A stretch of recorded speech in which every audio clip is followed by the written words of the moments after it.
पंतप्रधान नरेंद्र मोदींच्या हस्ते 8 ऑक्टोबरला उद्घाटन होणाऱ्या नवी मुंबई एअरपोर्टची एक्सक्लुझिव्ह झलक लोकशाही मराठीवर अदानी समूह आणि सिडको यांनी मिळून साकारले नवी मुंबई आंतरराष्ट्रीय विमानतळ।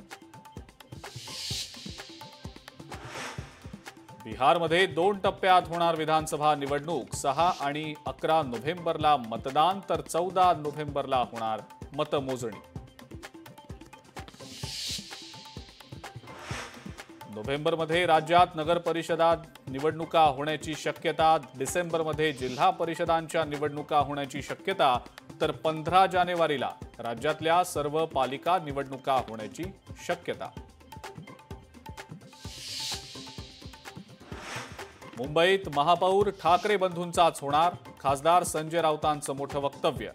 कडवट मराठी आणि भगव्या रक्ताचा मराठी माणूसच मुंबईचा महापौर होणार, राऊतांचं वक्तव्य। ओबीसी आरक्षण संपवायला शरद पवारांनी पूर्ण ताकद लावली। नवनाथ वाघमारेंचा गंभीर आरोप तर शरद पवारांनी मराठ्यांचं वाटोळं केलं। जरांगेंचा शरद पवारांवर 1994च्या GRचा दाखला देत हल्लाबोल।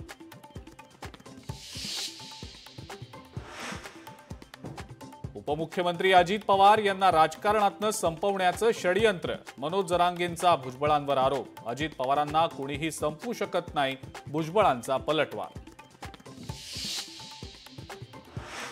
यंदाच्या दिवाळीत आनंदाचा शिधा मिळणार नाही, अन्न आणि नागरी पुरवठा मंत्री छगन भुजबळांची माहिती। आर्थिक अडचणींमुळे योजना लवकरच बंद होणार की काय, विरोधकांचा आरोप। राज्यामध्ये कोल्ड ड्रिप कफ सिरपवर बंदी। तक्रारीसाठी अन्न आणि औषध प्रशासनानं जारी केलेला टोल फ्री नंबर लागत नसल्याचं समोर।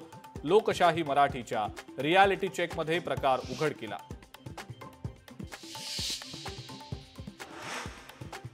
सुप्रीम कोर्टात सुनावणी दरम्यान एका वकिलाकडून सरन्यायाधीश भूषण गवई यांच्यावर बूट फेकण्याचा प्रयत्न।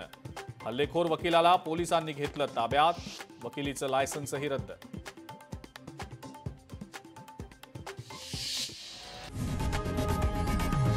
लोकशाही मराठी ऐका, पहा, जागरूक रहा।